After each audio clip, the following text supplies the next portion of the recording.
किसी मित्र का प्रश्न है। बाबा प्रणाम, चरण स्पर्श। अब आपने एक प्रवचन में कहा था कि जब तुम्हारे पुण्य उदय होते हैं तो एक जन्म में तुम्हें गुरु मिलता है, दूसरे जन्म में तुम्हारी साधना शुरू होती है और तीसरे जन्म में किसी भी समय उपलब्ध हो जाती हो। शिष्य को कैसे पता लगेगा कि वह कौन से जन्म की यात्रा में है और यह यात्रा 3 जन्म तक क्यों जा रही है?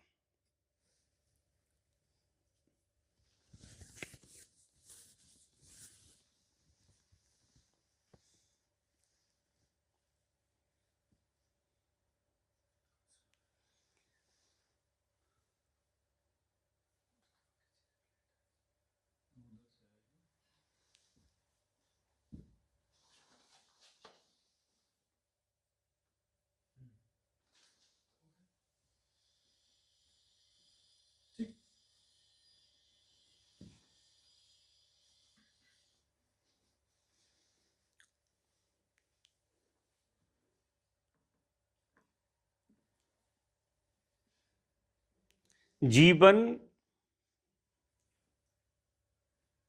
ऐसा महापुरुष कहते हैं कि एक रहस्य है। जीवन गणित नहीं है, एक रहस्य है। गणित को हम समय से बांध सकते हैं, लेकिन रहस्य को हम समय से बांध नहीं सकते। रहस्य का अवतरण मनुष्य के अंदर जब होता है, जब उसके चित्त में समय की धारा पूरी बंद हो जाती है, तब होता है। और जब तक व्यक्ति रहस्य को न जीने लगे, तब तक वो एक स्वप्न की अवस्था को जी रहा है। जैसा जीवन समझा जाता है, देखा जाता है, सुना जाता है, वो जीवन मात्र एक स्वप्न से ज़्यादा नहीं होता है। ये जीवन का बिल्कुल ऊपरी धरातल है, जीवन की गहराई है नहीं है। जिस तरह से समुद्र की लहरें उठती और गिरती रहती हैं, ये जीवन का स्वभाव है। अगर सतह पे होगा तो उठेगा और गिरेगा। सतह पे उठना और गिरना जीवन का स्वभाव है, क्योंकि उठने और गिरने से उसे क्रिया का बोध होता है और क्रिया से जीवंतता का बोध होता है और जीवंतता को वो जीवन समझ लेता है। जो बड़ी ना के बराबर चेतना उसके भीतर काम करती है, जो जीवन को उठाती और गिराती रहती है। हम किसी व्यक्ति को देखते हैं या अपने को देखते हैं, तो एक सरफेस पे हम अपने को देख पाते हैं। जो लोग हमको देखते हैं वही हम अपने को देखते हैं। ऐसा किसी के जीवन में नयापन नहीं आता कि जो वो देख रहे हैं वो वही है जो लोग देख रहे हैं। किसी और को देखोगे तो तुम वही देखोगे जो और लोग देख रहे हैं, और कोई दूसरा जीवन को देख नहीं सकता, जीवन के रहस्य को। दूसरा दूसरे को गवाही देता है, कहता है कि ये बात ऐसी है, और तुम तुरंत मान जाते हो। तुम कहते हो, कोई और मान जाता है। जरा देर को भी कोई ठहर के अपने भीतर देखता नहीं है कि मैं जिस चीज को मान रहा हूं या जिस चीज को दूसरों के द्वारा जान रहा हूं, वो चीज क्या सच है। क्योंकि जब तक किसी व्यक्ति के जीवन में अपने प्रति, अपनी समझ के प्रति संदेह पैदा नहीं होता, तब तक वो ठहरता नहीं है। संदेह बड़ी गजब की चीज है, बहुत ही अच्छी चीज है, लेकिन अधिकतर हम दूसरे पर संदेह करते हैं। कभी हमने ख्याल किया कि हम हमारे जीवन पर संदेह कर पाए हैं? और जिस दिन व्यक्ति अपने जीवन पर संदेह करता है, उस दिन वो ठिठक जाता है, आहत हो जाता है। क्योंकि जैसे ही तुम संदेह करोगे अपने जीवन पे, वो जीवन आपको झूठा लगने लगेगा। तो इस तरह की विडंबना जीवन में चलती रहती है। और जिंदगी जैसा जन्म हुआ था एक धरातल पे, ऐसे ही धरातल पे जाकर मृत्यु में प्रवेश कर जाता।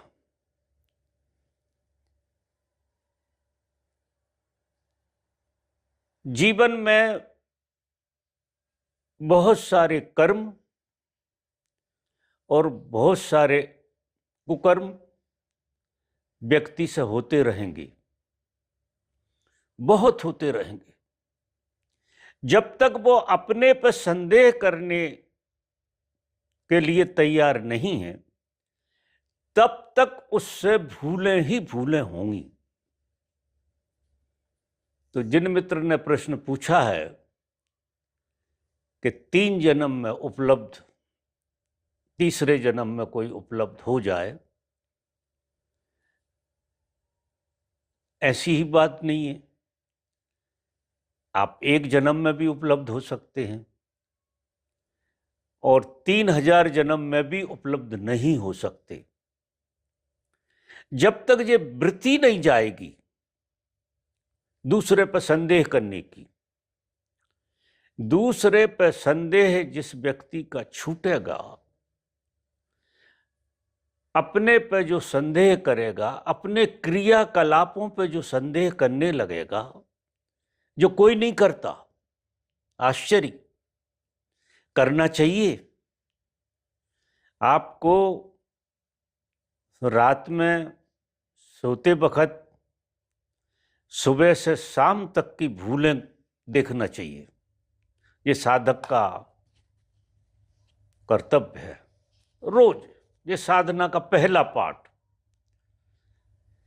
सुबह से शाम तक की जितनी भूलें हुई हैं उनको शाम को एक पन्ने पर लिखो और उनका मनन करो, और आप पाओगे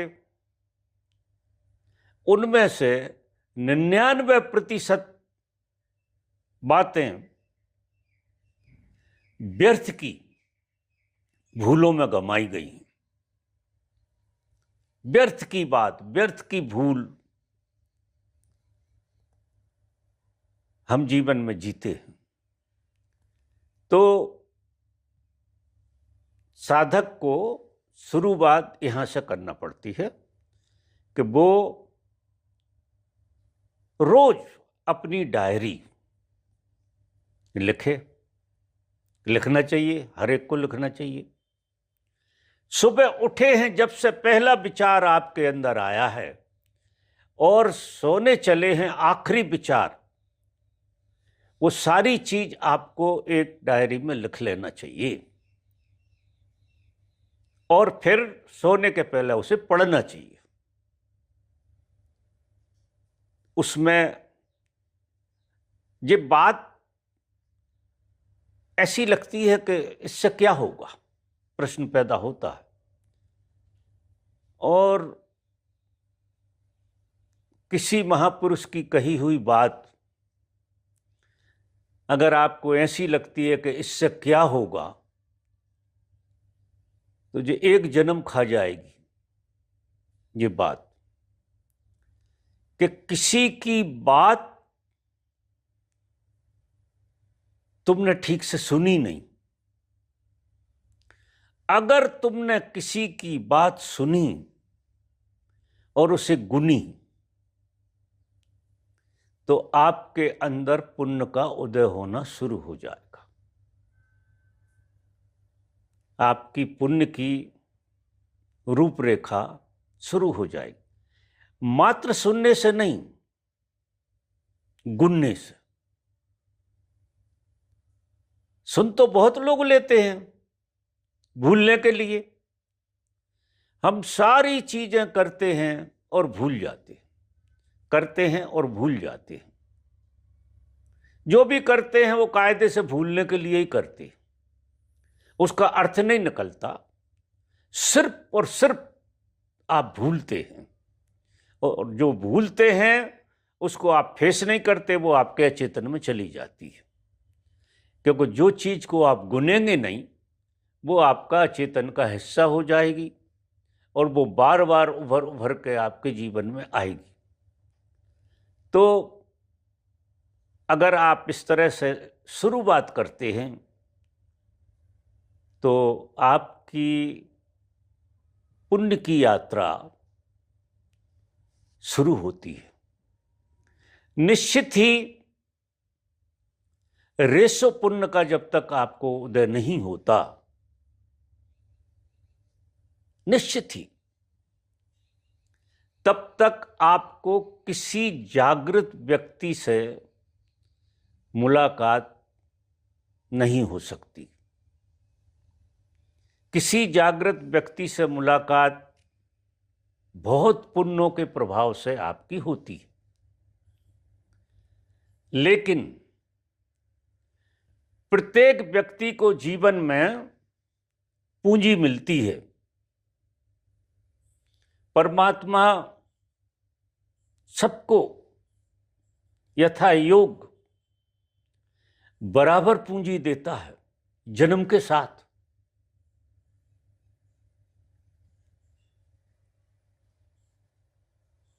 अर्थ, धर्म, काम, मोक्ष, इन चारों की पूंजी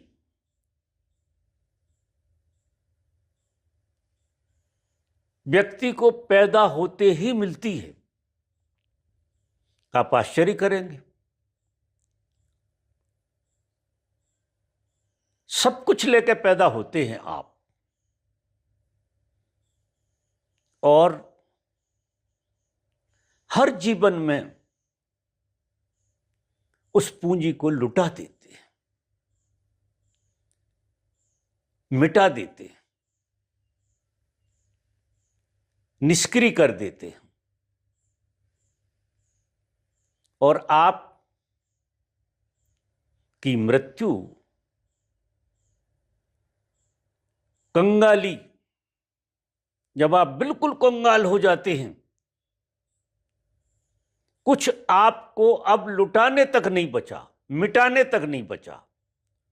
तुम किसी चीज को नष्ट नहीं कर सकते, अब कुछ बचा ही नहीं है नष्ट करने के लिए, मिटाने के लिए।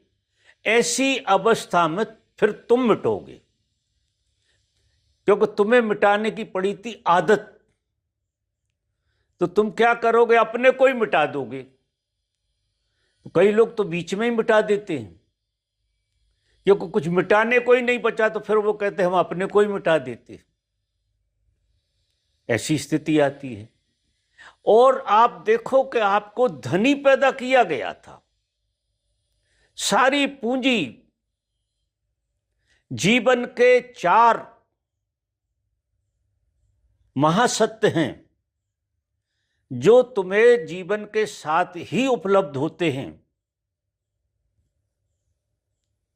उसमें अर्थ भी है, धर्म भी है, काम भी है और मोक्ष भी है। और इन चारों चीजों को बढ़ाना जीवन का लक्ष्य होना चाहिए। इनको मिटाना नहीं, बढ़ाना। अगर बढ़ा ना सको तो ज्यों की त्यों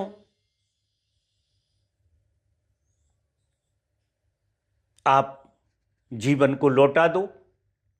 जो जीवन ने तुम्हें दिया, जो परमात्मा ने तुम्हें दिया, वो परमात्मा को तुम वापस कर दो।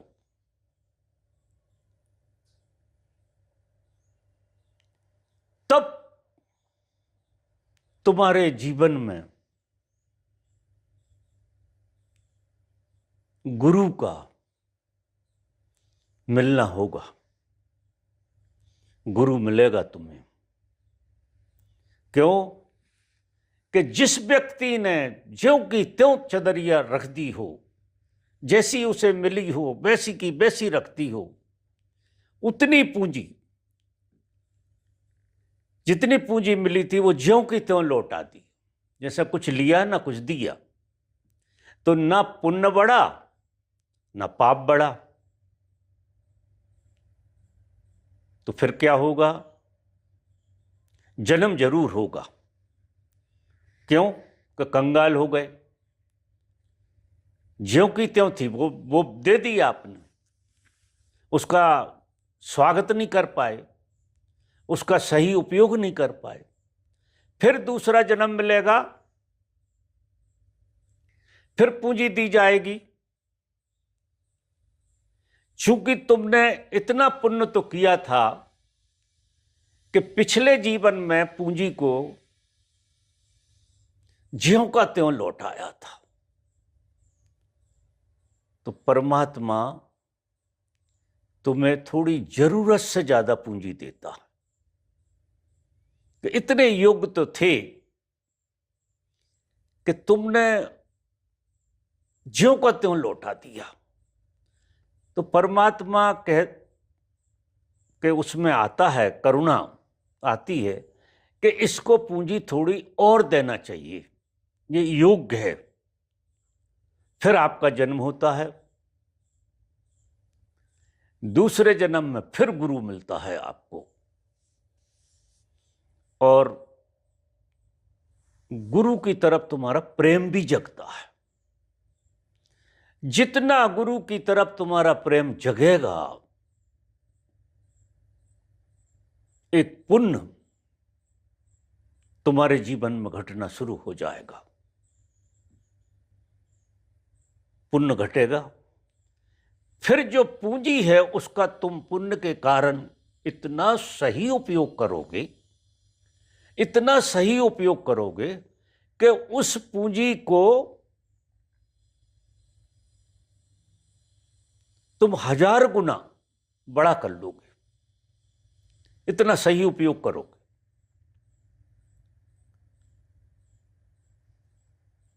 बहुत पुण्य लेके तुम परमात्मा के चरणों में उसको चढ़ाओगे। परमात्मा कहो, आत्मा कहो, जो भी नाम दो, उसको और करुणा जगेगी, बहुत करुणा जगेगी। और तीसरे जन्म में वो अनलिमिटेड पूंजी देगा, ब्लैंक चेक देगा तुम्हें कि जब तुम्हें जितनी जरूरत हो उतना भर लेना, क्योंकि तुम पूंजी का सदुपयोग कर रहे हो। फिर तुम्हारा जन्म होगा पूंजी के साथ, और फिर इस पूंजी का दान पुण्य का काम तुमने कर लिया बीच में, वो जो एक कर्म होना चाहिए बिगाड़ने और सुधारने का, तो सुधारने वाला काम पूरा। जब सुधारने वाला काम पूरा होता है और फिर पूंजी जो मिलती है, उस सारी पूंजी को तुम साधना में लगा दोगे, उपासना में लगा दोगे। अब तुम्हें कुछ नहीं करना, बाहर के जगत में तुम्हें कुछ करना ही नहीं है, वो बैलेंस आ गया। बाहर के जगत में ना कोई पुण्य और ना कोई पाप बचा तुम्हारे जीवन में, तो बची साधना। फिर पूरी तन्मयता से तुम साधना में लग जाओगे। वहां तुम्हें लोभ दिया जाएगा अर्थ का, काम का, धर्म का और मोक्ष का। ये चार प्रलोभन तुमको दिए जाएंगे। तुमने पिछले जीवन में अर्थ का सदुपयोग कर लिया, काम का सदुपयोग कर लिया, धर्म का सदुपयोग कर लिया और मोक्ष का भी रास्ता बना लिया। तो तुम्हारे अंदर से किसी भी पूंजी का उपयोग करने का मन नहीं रहेगा। वह तुम्हें वैराग्य घटेगा, वह तुम्हारे जीवन में वैराग्य आ जाएगा। साधक के जीवन में वैराग्य सबसे बड़ी उपलब्धि है। और वैराग्य को खराब करने के लिए प्रकृति नाना तरह के उपाय भी करती है। करती इन चार ही चीजों से, अर्थ, काम, धर्म और मोक्ष। तुम्हें ऐसा लोभ पकड़ेगा कि मोक्ष मिल जाए, मैं धर्मगुरु हो जाऊं। लेकिन गुरु की कृपा से तुम इन किसी चीजों में फंस नहीं सकते। गुरु भी क्या कहेगा, असली में दूसरे जीवन में तुमने जी लिया, समझ लिया, तो फिर इस जीवन में वे चीजें तुम्हें धीरे धीरे करके, क्योंकि जन्म के साथ कुछ संस्कार अंधेरे के हर एक के जीवन में आते हैं, और वे अंधेरे के जो संस्कार हैं वो डामाडोल करने की कोशिश करते हैं। लेकिन गुरु की कृपा से वो साधक अपने को संभाले रहता है। जब वो गहरी साधना में उतरता है और मिटता चला जाता है, तो तीसरे जन्म में वो उपलब्ध होता है। कम से कम 3 जन्म तो, जो मैंने कभी कहा है, वो किसी अनुभव के आधार पर कहा है कि जब तक आज जिस व्यक्ति को तुम जैसा देख रहे हो,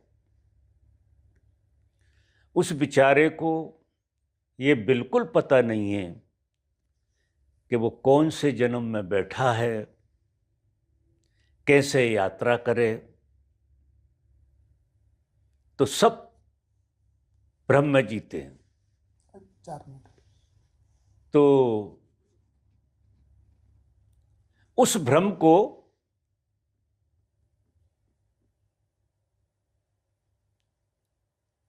समाप्त करने के लिए मैंने जो पहली अवस्था की बात करी कि रोज शाम को अपनी डायरी लिखे, धीरे धीरे धीरे धीरे उसके सारे भ्रम दूर होने लगेंगे और उसके अंदर जैसे ही भ्रम दूर होते हैं तो सत्य का उदय होता है। क्योंकि अंधेरा छटता है तो प्रकाश आना शुरू होता है, प्रकाश से पुण्य जन्मता है, पुण्य से गुरु मिलता है, गुरु के मिलने से सदुपयोग होता उस पूंजी का जो परमात्मा ने हमको दे के भेजी थी। और इस तरह से यात्रा पूर्ण होती है। इसलिए किसी व्यक्ति को देख के आपको किसी तरह का निर्णय लेने की जरूरत नहीं है, क्योंकि जीवन एक रहस्य है। तुम तुम्हारे बारे में अगर ईमानदारी से कहो तो कुछ नहीं जानते हो, और जो व्यक्ति अपने बारे में कुछ नहीं जानता है, ना इस जन्म का पूरा जानता, ना पिछले जन्म का जानता, ना आगे जन्म का जानता, वो व्यक्ति को अधिकार ही नहीं है किसी से किसी भी तरह की सलाह देने का, बात करने का। तो ये बात जब साफ हो जाएगी कि जब मैं ही नहीं जानता कुछ, तो मैं किसी से कुछ कहने का हकदार नहीं हूं, किसी भी तरह की सलाह देने का हकदार नहीं हूं। उससे उसकी आधी यात्रा समझ जाती है। नहीं, अभी सलाह एक ऐसी चीज है जो बिना पैसे के ली जाती है और दी जाती है। जो सारे लोग इसी खेल में लगे हैं, उनकी जिंदगी इतनी उथली है, इतनी उथली है कि वो लहरों पे भी नहीं है, लहरों पे बैठे हैं, लहरें भी नहीं है। लहरों पे कोई बैठा हो तो वो कितना उथला होगा। लहरों में भी थोड़ी गहराई होती है, क्योंकि वे पीछे असीमता से जुड़ी हैं। लेकिन जो ऊपर बैठा है लहरों के, उसमें तो कहाँ गहराई होगी। और जनरली लोगों की स्थिति लहरों के ऊपर बैठने की है। लहरें तो कभी ना कभी धोखा खा के गोता खा जाएंगी, लेकिन जो लहरों के ऊपर बैठा है वो तो इतनी भूल में है जिसका कोई हिसाब नहीं। तो वहां 100 जन्म भी लग सकते हैं। बाबा, किसी शिष्य को कैसे पता लगे कि कौन से जन्म की यात्रा में है? अभी जैसे आप गुरु मिले हमें, तो हमें कैसे मालूम कि कौन सा जन्म है बाबा? ये जो मैंने कहा, पहला पन्ना किताब लिखो खुद की, रोज रोज लिखोगे किताब, इतनी गंदी लगेगी किताब देखने में कि इससे गंदा कुछ हो ही नहीं सकता। इससे पता लगेगा कहां खड़े हो, किस जन्म में खड़े हो। कोई और थोड़ी बताएगा। आईना है, आईना। तुम जो सोचते हो, तुम जो बोलते हो, तुम जो करते हो, जिन लोगों से मिलते हो, वो भी लिखो। क्यों उन लोगों से मिले? जब पूरा पन्ना देखोगे तो ये लगेगा कलंक। यहां से यात्रा शुरू होगी, यहां से पता लगेगा जन्म कौन से में खड़े हो। और लिखते लिखते सुधरोगे, क्योंकि रोज लिखोगे कोई ना कोई सुधार आएगा निश्चित। तो रोज साधक को लिखना शुरू करना चाहिए। ठीक